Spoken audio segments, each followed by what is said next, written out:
Welcome to USA Global TV and Radio, where our mission is to provide education, entertainment, hope, and inspiration.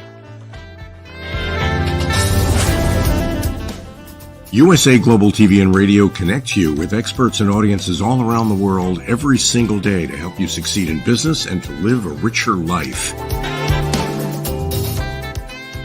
Visit us at usaglobaltv.com to learn about career and life-changing training and mentoring programs like the Listening Mentor.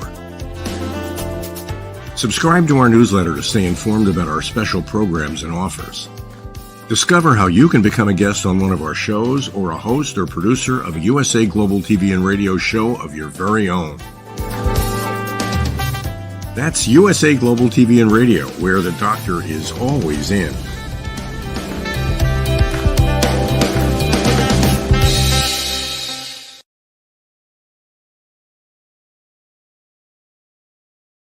Hi, red.olaughlin here. Good morning, good afternoon, good evening on the USA Global TV and Radio Network. Today we're on The Wise Ones, and today we have a truly wise one joining us. This woman is fantastic in so many different areas. Sometimes in life things happen. Sometimes you have to roll with the punches, but sometimes you have to take things into your own hands to make an improvement in your own life. And that's what our guest today, Julie Maha, has done. So Julie, please join us. Ed, thank you so much for having me. Such an honor and a pleasure to be here with you today. As Julie's coming up, I met Julie recently through a networking event, and because we both have an interest in natural, organic, and other aspects of health and wellness, we had a really nice conversation, and you really need to be on the show, but it goes much deeper than that. And I'm going to let her tell you her own story, because normal person, everything's going well, something happens and it just can't quite fix it. So Julie, why don't you give us a little background on what happened before it happened, what happened, and then what have you done about it?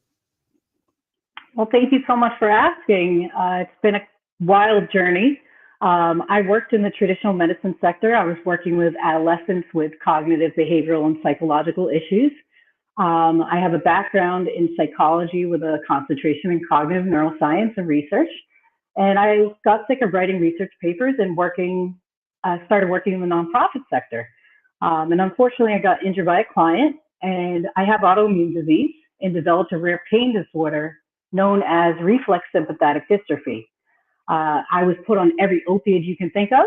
Not only did they not relieve my pain or assist with my condition, they made me extremely ill.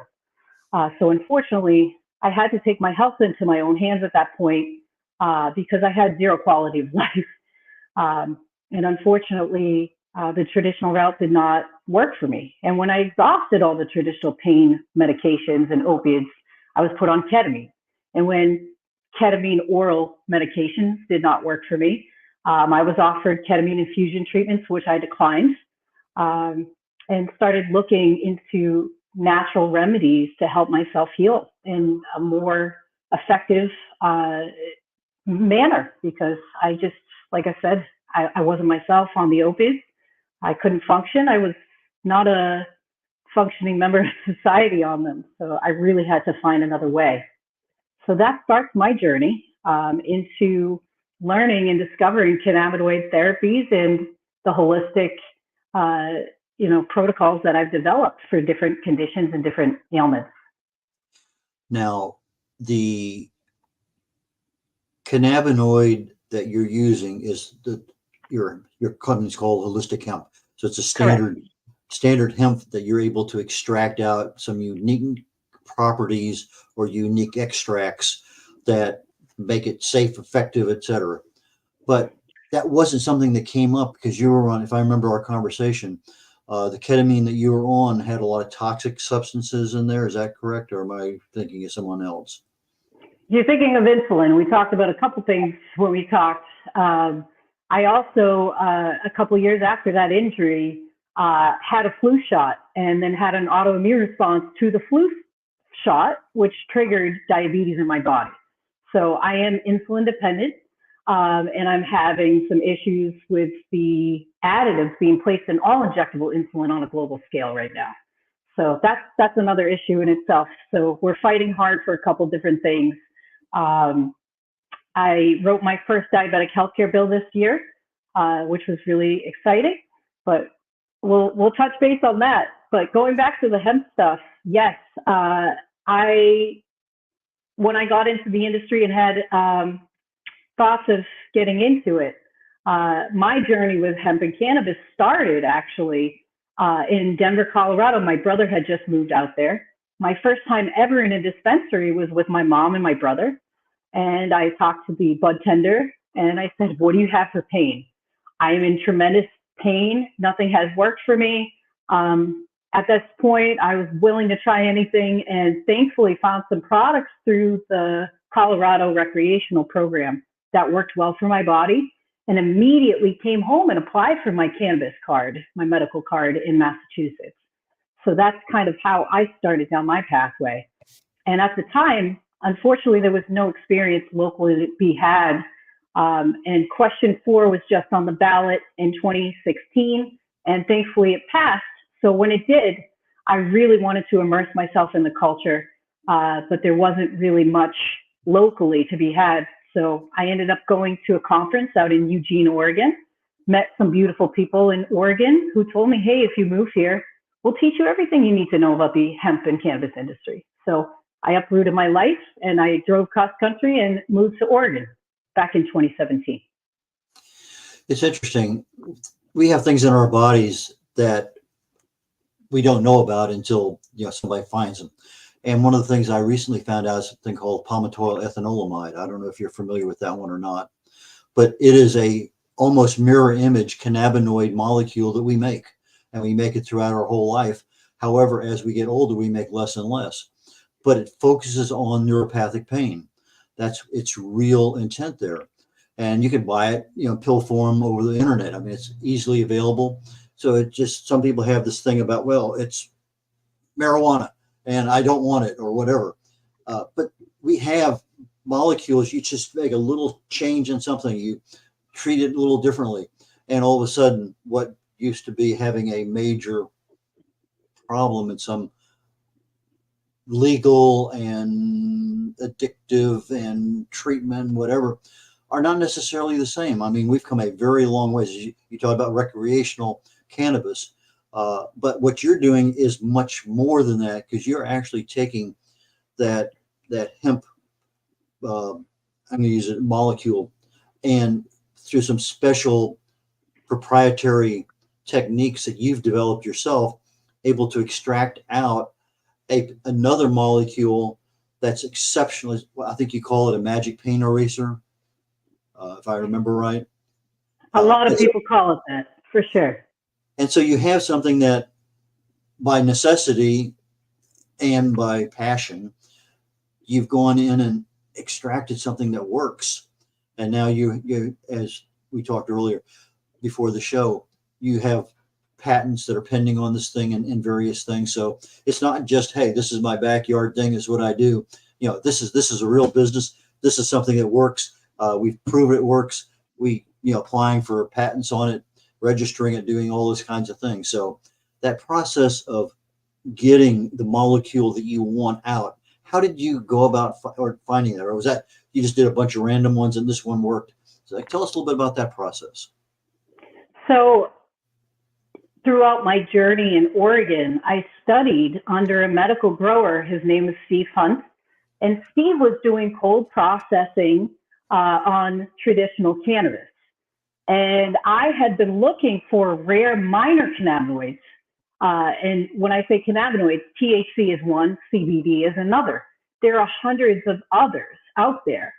And at the time, I had already gone to Canada in 2015. I was looking for rare minor cannabinoids in Canada for both myself and my aunt who had cancer at the time.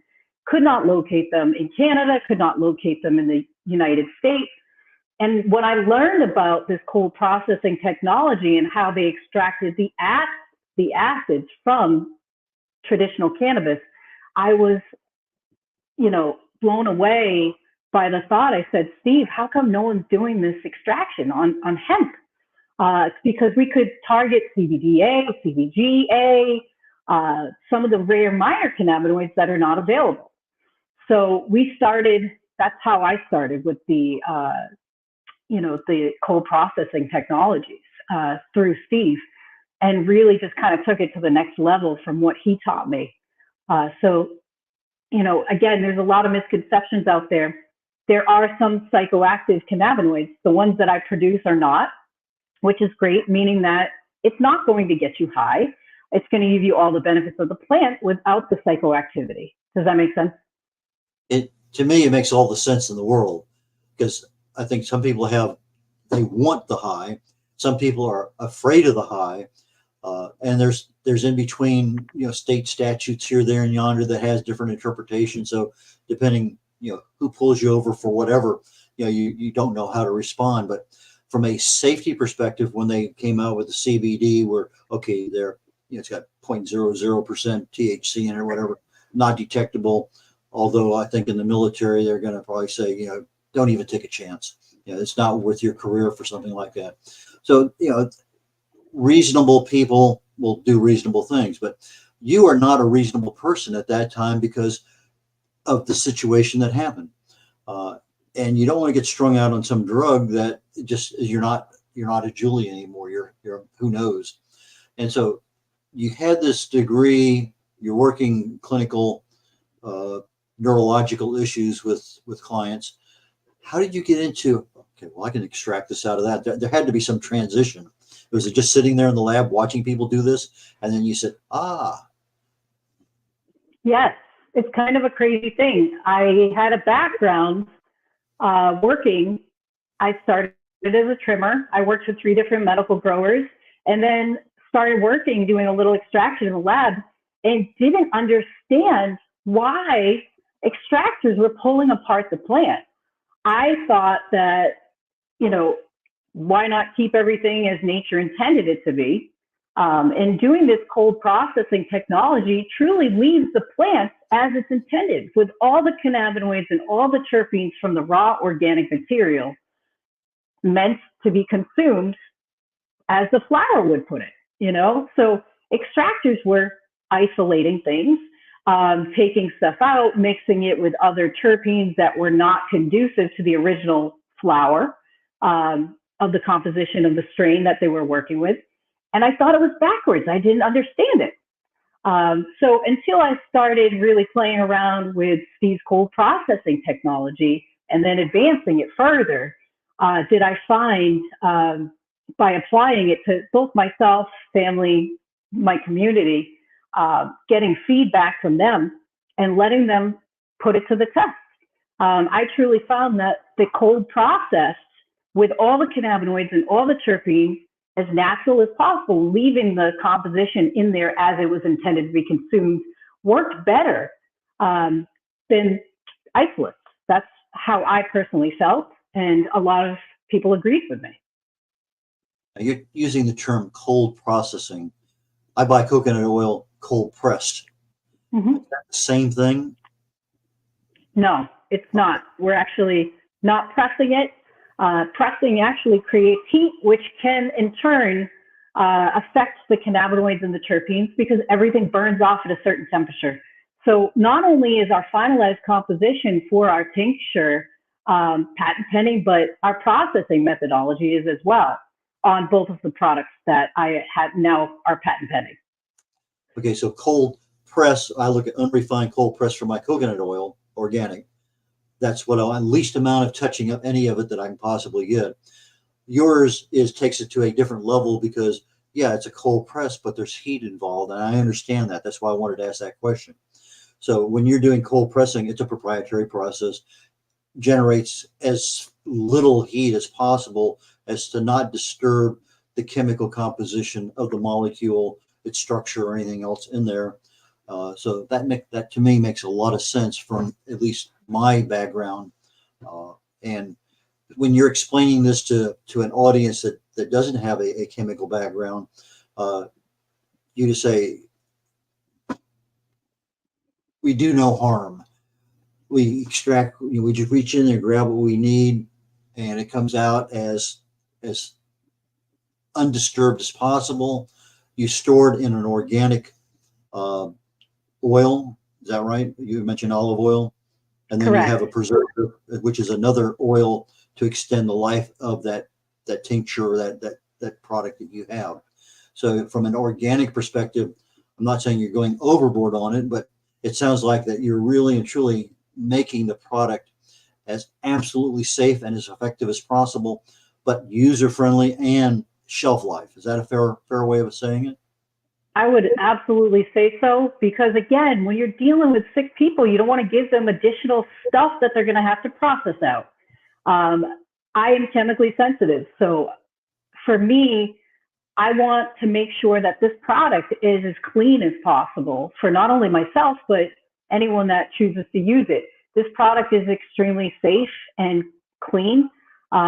We have pediatric patients taking it for seizures and a number of other conditions. It is safe for our pets.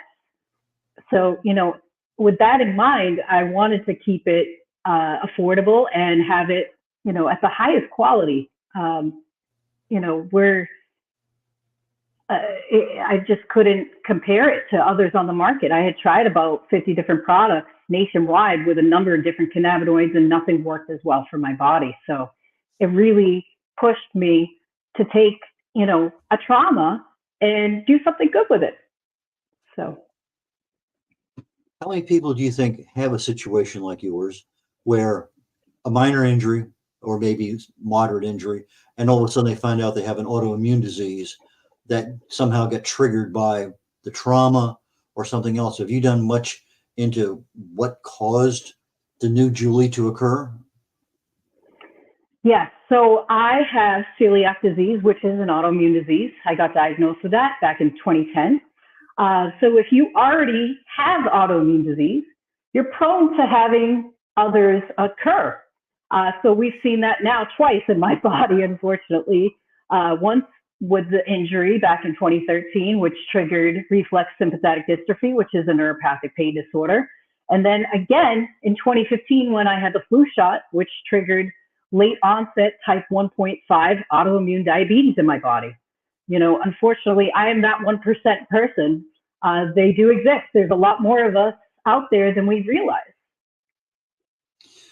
How careful are you with your diet as far as just everyday foods that you eat? Obviously, from a holistic perspective, from an organic perspective, but knowing that you have autoimmune disease potential that you don't want to add to, what's a typical day or week look like when you're buying food and preparing it for yourself?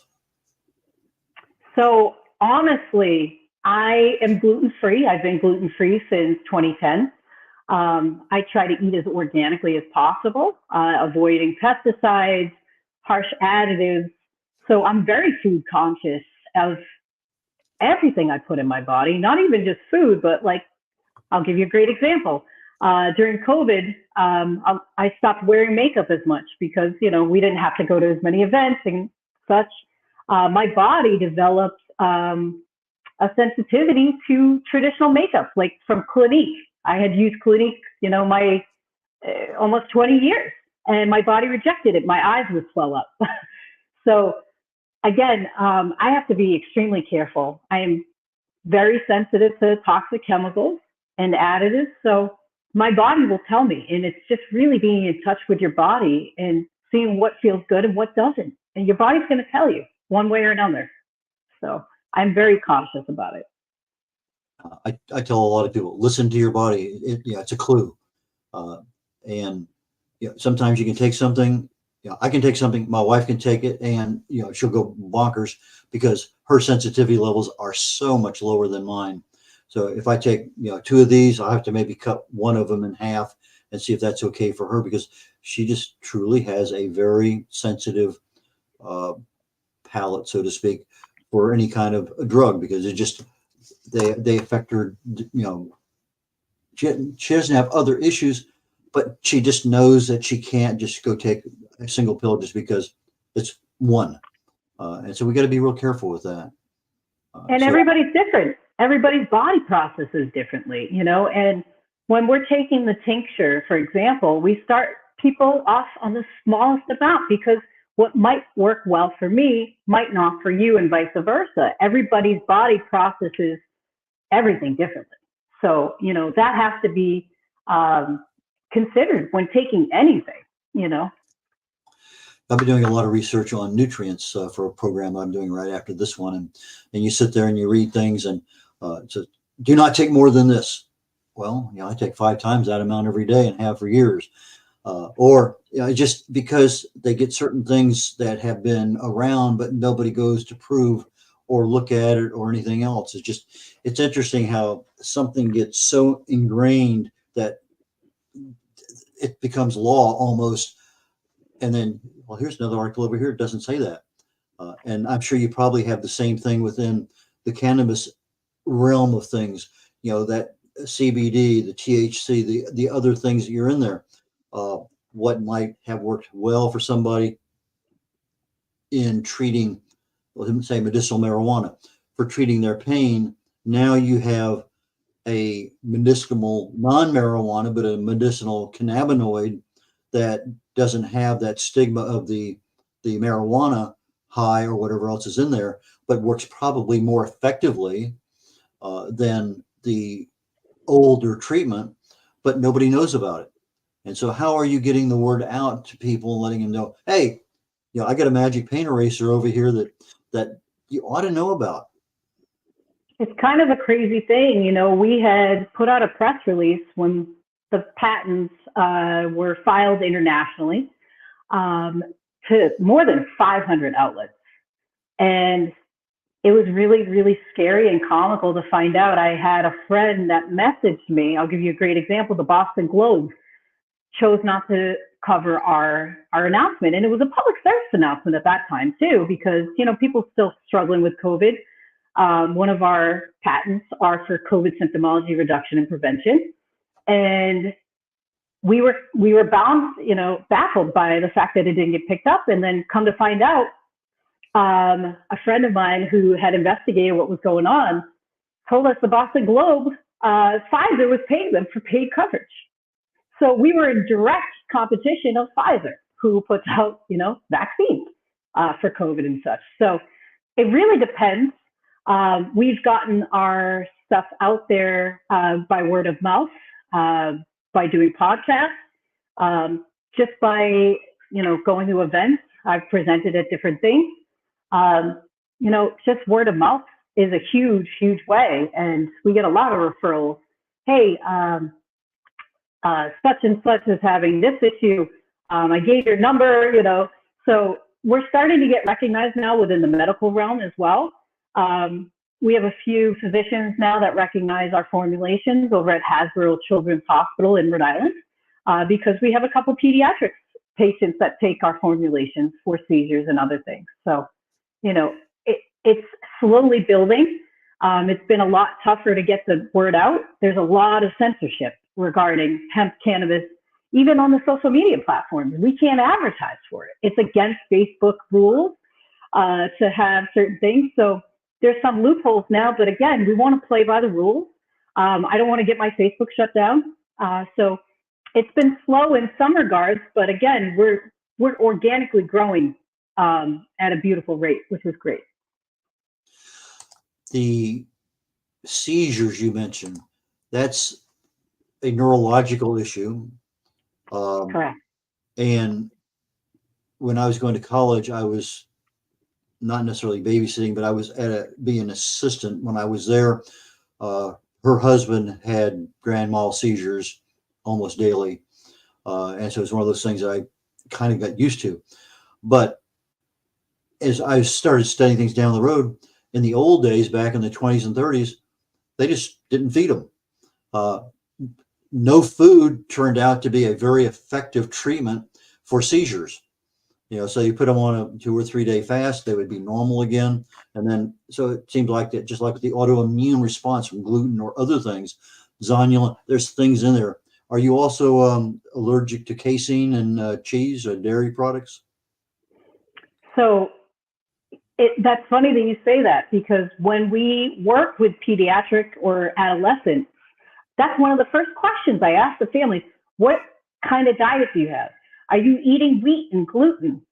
Because sometimes that can have a neurological effect or a cognition effect on our bodies. And unfortunately, a lot of times people don't consider, and physicians don't ask about your diet.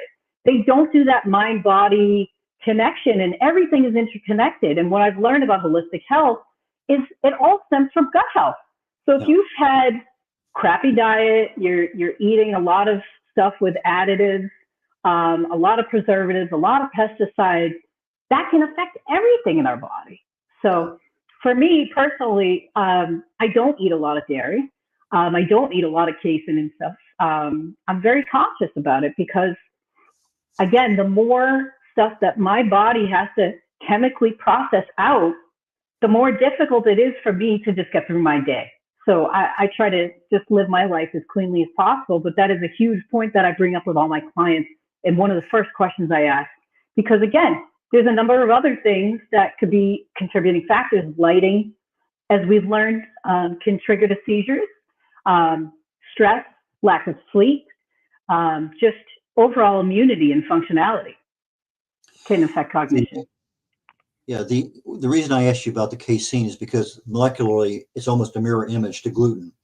And so you have gluten that can cause an intolerance, a sensitivity, a number of different ones. And people go, okay, I'm gluten free, but there's issues with that too. But they not necessarily looking at the dairy aspect because, well, I'm still having the same problem. But again, your body is reacting to that particular molecular structure. And sometimes that structure can change over time. But anyway, that's a different category. But with regard to asking the question, like gut health and cellular health are probably, those are the two biggest things that I try to push. Your cells are healthy, you take care of autophagy, you get all that stuff cleaned out, your gut, you keep it, balanced. And generally speaking, your immune system is probably going to thank you many times over because you're not sitting there giving it challenges on a daily basis. Do you do any fasting at all with regard to your health? Yes, I do. Even as a diabetic, I do intermittent fasting. I try to give my body a break. I try not to eat after a certain time, and try not to eat, before a certain time, because giving your body that pause to allow it to just be, again, if you're constantly just filtering stuff through it, doesn't have time to just sit and repair itself. You need to have that rest period so that it can do what it's meant to do, which is to repair itself. And we have to give ourselves time to do that. So unfortunately, people do themselves a disservice when they're constantly eating because your body's constantly having to work and process it out. It seemed like not that many years ago, the standard was, 4, 5, 6, 7 small meals all day long is the best way to go. I've never agreed with that. because you never give your body blood sugar time to even get processed before you're putting more stuff in. And that's that gluten free. Sometimes it's got a lot more other stuff in there that you don't want to make up for the fact that it doesn't have gluten, which has benefits. I mean, it really does taste better with gluten. It's just that unctuousness, that smoothness in the tongue and everything. So there's reasons why, but then the gluten we have today is not the same gluten we had 80 years ago. It's been processed out with genetically modified this, that, and whatever. Correct. It's interesting how what we think is healthy is not as healthy as it is, but nobody knows because nobody spends any time telling anyone. Well, here's the thing. That's the same people that invented the food pyramids back in the day, talking about how you needed to have as much dairy as possible and as much white bread as possible and this and that, all stuff that we know now aren't great for our bodies. But again, you have to ask yourself the question, where is the information coming from? Is there a purpose behind it? Meaning, are they benefiting from putting this information out the way they are? So you really have to explore, even when I'm looking at research and reading papers, who funded the research? So you have to be, mindful of those things as well. I think it's extremely important because not all research is necessarily good research. I occasionally see some study that was done and it makes no sense. But then you look at, okay, here's the sample size. Here's what they did. That's not even a sample. They already knew what the end result was going to be, and they had to prove it to publish it in order to have something to substantiate whatever. But that again goes into, what you want to call it, ethically challenged research, et cetera. But anyway, getting back to your research and everything, where do you see this? You talked about the minor cannabinoid terpenes and other molecules in there. Where do you see this going? You've seen so much in the last 5 years. Where do you see this going in the next 5 to 10 years? So from an industry perspective, it's scary right now because they're about to reschedule, which is a good thing because, again, certain states don't have safe access to any cannabinoids, or at least ones with THC. So that's a bigger concern, is not having safe access to some of these products.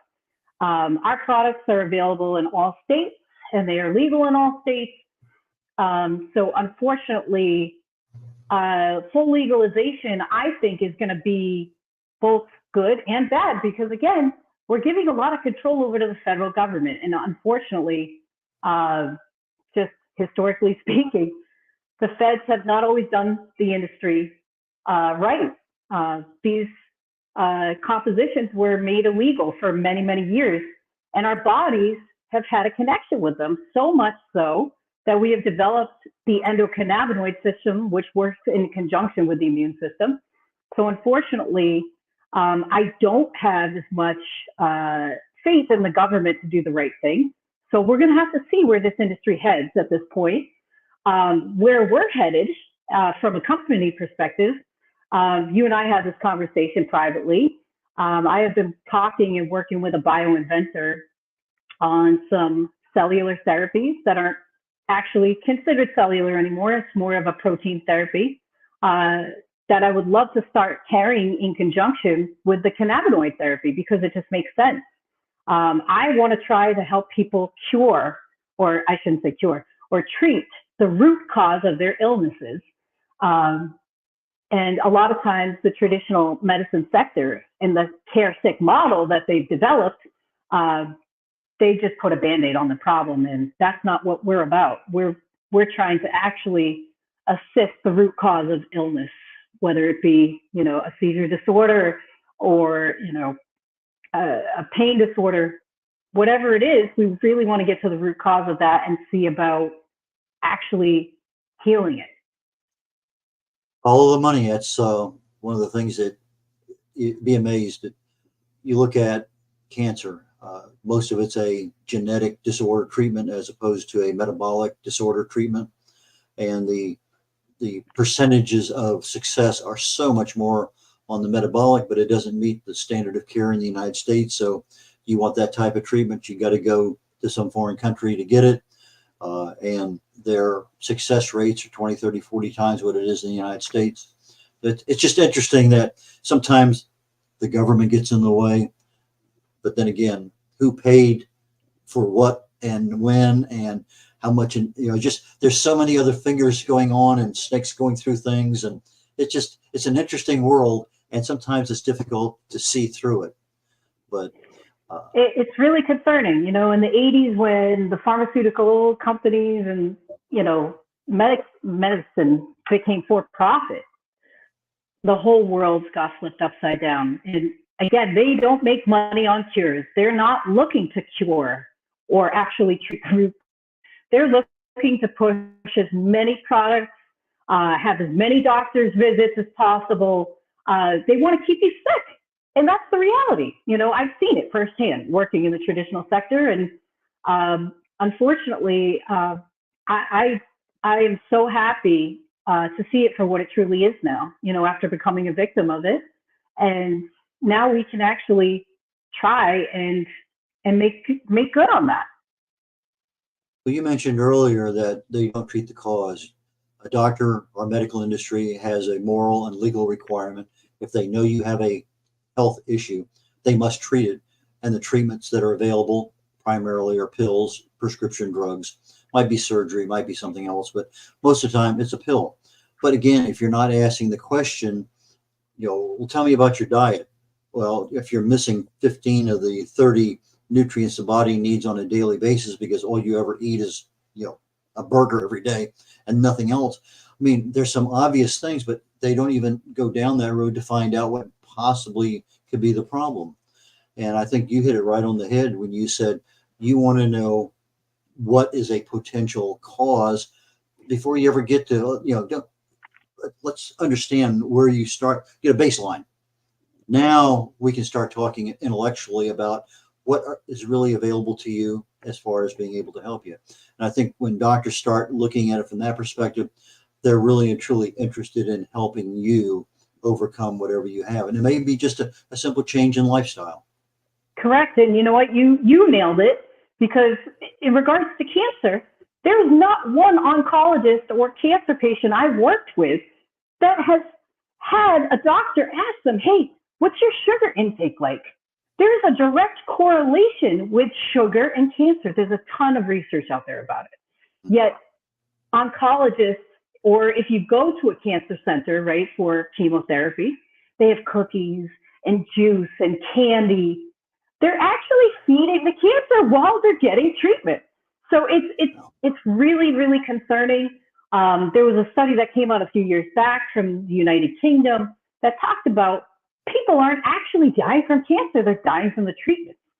There's a lot of proof behind that. I mean, some of these treatments were developed for biowarfare. So, read the history about chemotherapy and how that was developed. It's scary. So again, a lot of these illnesses can be treated with food. Food could be either medicine or your enemy. Supplements could be a friend or an enemy as well.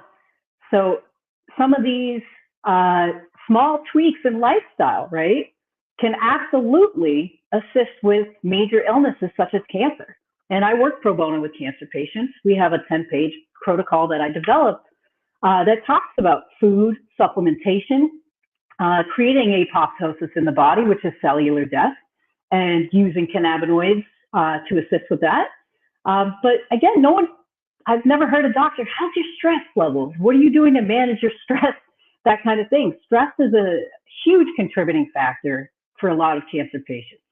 But diet should be the first question they ask patients, and they don't. We're getting down toward the end here.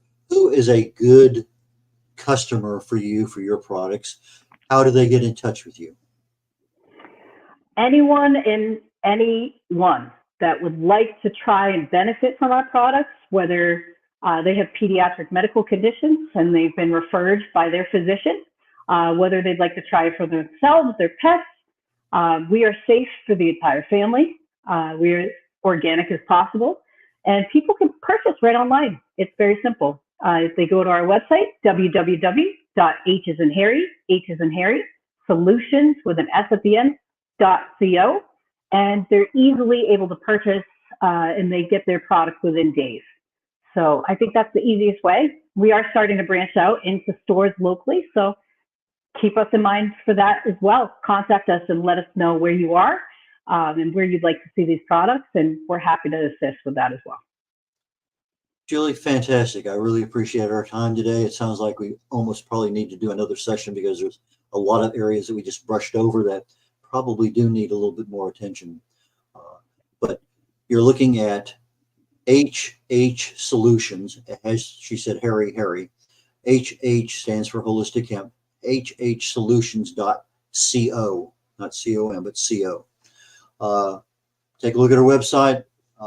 There's a lot of information there. I did a little research on that before I came on, so I felt comfortable asking some leading questions so we could get to where we needed to go. But Julie, thank you so very much. I look forward to seeing you again, and I can't wait for our next conversation. It's just really delightful chatting with you. Thank you, Red. Such an honor and a pleasure to be here with you as well, and I look forward to it. Have a wonderful day. Take care. I shall do my best. This is red.olaughlin again. We're on The Wise Ones. We just got finished talking with Julie Maha, Holistic Hemp Solutions, and I look forward to having her back again. But if you have pain issues, talk to your doctor, talk to her. But anyway, take a look at the program we just had. A lot of answers there for you.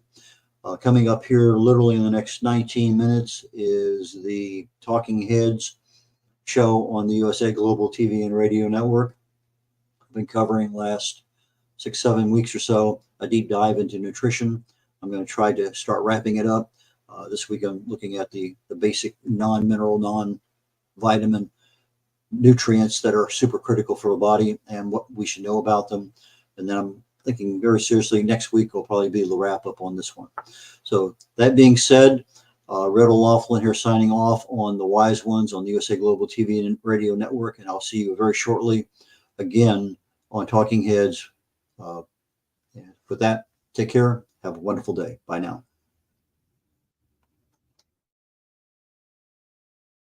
Hello, I'm children's author Diane Floyd Bain, and I am co-host for several of the USA Global TV and radio shows.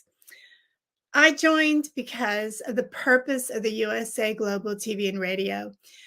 They provide content for the viewers and listeners, an opportunity for people around the world to have their own show or even be a guest on an existing show. We truly believe in helping others get their positive message out to the world. We also have the opportunity for the listeners. You can watch on several platforms, and on YouTube, you can ask questions and even give a comment. We absolutely love it. I love being part of the USA Global TV and Radio because I love positive messages, and who doesn't? And we need more of that in the world. We are a family, and we hope you will join us and become part of the family too.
Hello, boys and girls, and welcome to Story Garden. Your host, Diane Bain. I'm so happy to have you here today. Diane Floyd Bain tells wonderful stories that warm the heart, spark the imagination, and unite people and families across generations. For children, Diane's Harry the Camel connects with all of us who've ever wondered how different our lives might have been if only we'd been born something better, like a wonderful horse instead of an ordinary camel. In the end, we all learn along with Harry that there's nothing better than just being yourself. Diane's Little Girl in the Moon looks down on earthbound children and wonders if they know she's just like them. A story of love, home, and the bond between mother and daughter, its powerful theme that we're each of us different yet all of us the same plants a seed in children that promises to blossom within a loving and trusting grown-up.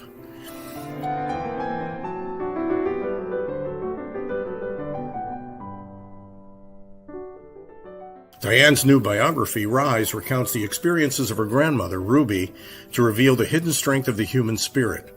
Ruby's story inspires all of us to become the best versions of ourselves. You'll find all of Diane's delightful books and much more at dianefloydbaim.com. Visit dianefloydboehm.com. That's dianefloydbaim.com.